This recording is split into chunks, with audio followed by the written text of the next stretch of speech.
Tem um ditado que diz assim: todo filme de tragédia começa com um cientista sendo ignorado.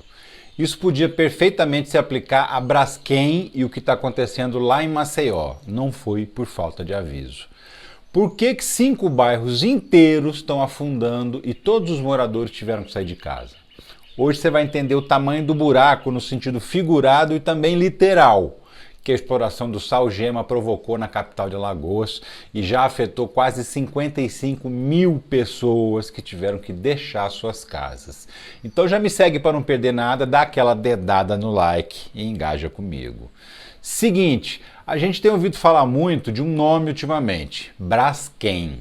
A empresa é formada por uma parceria entre a antiga Odebrecht, a construtora, que agora se chama Novonor, e a Petrobras. Apesar de ter participação da Petrobras, a Braskem não é uma estatal, porque só 36% dela pertence ao governo. A maior parte é da iniciativa privada e o controle é privado também. A Braskem é uma indústria química que fabrica, entre outras coisas, materiais de PVC que são feitos de sal-gema. E o que é isso? É um tipo de sal que é encontrado no subsolo. Ele fica em grandes profundidades, entre 900 e 1.200 metros abaixo dos nossos pés. O sal-gema não é usado na cozinha, ele só serve mesmo para a indústria química. Acontece que lá nos anos 60 descobriram uma jazida de sal-gema bem embaixo da cidade de Maceió. E em 79 a Braskem começou a explorar esse material lá. Retirar o sal-gema não é um processo fácil não, é bem complexo. Primeiro eles cavam um poço profundo até chegar ao sal. A partir daí eles começam a injetar água com muita pressão e essa água se mistura ao sal lá embaixo, cria uma salmoura. Essa salmoura é bombeada para cima para ser retirada. Só depois a água é separada do sal e o material vai para a indústria. Maceió tem 35 minas dessas. Você vai retirando o que tem lá embaixo, isso vai deixando um buraco no subsolo, uma hora vai desabar, é óbvio. Desde 2010, mais ou menos, já tem cientista avisando que essa exploração ia dar problema. Mas você acha que alguém deu bola? Deu nada. A Braskem continuou extraindo o sal-gema como se não houvesse amanhã. Depois, quando eles perceberam que havia risco do solo afundar, começaram a preencher o buraco lá embaixo com areia, mas a areia não dá a mesma sustentação que o sal. Então, mesmo assim, o terreno começou a afundar. Para você ter uma ideia, só de novembro para cá, o solo já afundou quase 2 metros e continua afundando todo dia um pouquinho.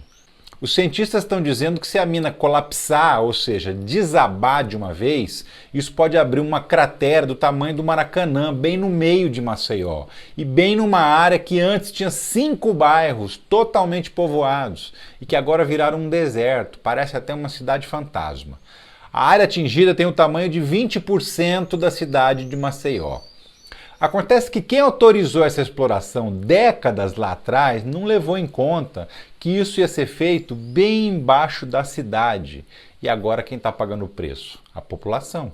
E literalmente está pagando o preço, porque o governo do estado está pedindo ajuda federal para salvar o povo atingido.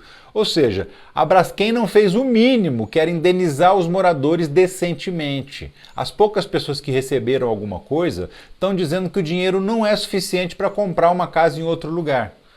Com esse pedido de ajuda federal, o que a gente vai ver agora é o governo, ou seja, os cofres públicos, nós, socorrendo a besteira feita por uma empresa privada. E olha que esse problema não é nem de hoje, hein? Como eu disse, desde 2010 já avisaram que ia dar problema. Em 2018, 5 anos atrás, já começaram a aparecer os primeiros afundamentos, que chegaram a provocar pequenos tremores de terra em Maceió. E já tinha bairro abandonado desde essa época. Então já era uma situação péssima. E agora, na verdade, piorou. De prático, o que aconteceu com a Braskem até agora? Foi multada pelo governo do estado de Alagoas em 72 milhões de reais. O que, vamos ser sinceros, para uma empresa daquele tamanho é um trocadinho, né? Mais uma vez, o que a gente está vendo é a ganância acima do interesse público. Enquanto não deu problema, a empresa lucrou bastante lá. Mas agora que deu, somos nós que vamos pagar a conta.